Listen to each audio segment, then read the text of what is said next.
to another week in review from me, Karen Vecchio, your Member of Parliament for Elgin Middlesex London, covering the week of May 31st through June 4th. This past week featured some extremely difficult debates and conversations, starting with the horrifying discovery of the remains of 215 Indigenous children at the site of a former residential school in Kamloops, BC. I know there is so much work to be done and to move towards reconciliation. The discovery of these children is an atrocity and has been an awakening for many Canadians and parliamentarians. I support taking tangible steps, such as developing a comprehensive plan to implement the Truth and Reconciliation Commission calls to action 71 through 76 by July 1st of 2021. Funding the investigation at all former residential schools in Canada where unmarked graves may exist, including the site where 215 children have already been discovered.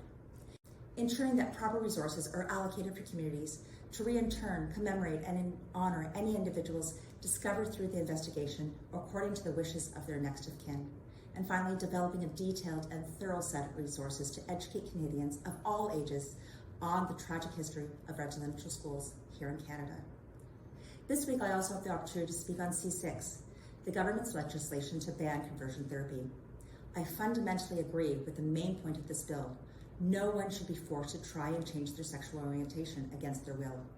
I recognize that there are concerns with this bill and that it is worded in a way that causes confusion for many.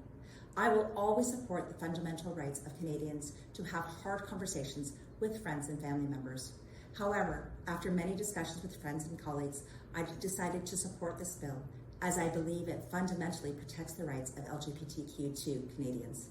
If you'd like to hear my thoughts on this bill, my speech can be found online on my Facebook page or on my YouTube channel. I've also been working with the St. Thomas and District Chamber of Commerce to support the distribution of rapid testing kits to small and medium-sized businesses throughout Elgin County. This is just one step towards supporting small businesses in our communities. On Wednesday, I had the absolute pleasure of hosting MP Greg McLean to my most recent virtual town hall. Greg is the Conservative Shadow Minister for Natural Resources, and we had an excellent time discussing major issues facing Canadians. Greg is extremely knowledgeable on how Canadians' natural resource sector intertwines with Canada's efforts to fight climate change. I'm always happy to host special guests like Greg, who are so capable of fielding questions and lending their expertise on the issues important to residents of Elgin Middlesex London. It seems that I never run out of opportunities to highlight the amazing talent present in Elgin Middlesex London. This week, our very own Wallestown resident, James Dunn, will be traveling to play in the World's Para Hockey Tournament being held in the Czech Republic. With the Leafs out of the playoffs, at least now we can cheer on another one of our own. Go, James, go. That's all I've got for you this week. As always, feel free to contact my office with any of your thoughts or concerns. Have a great weekend.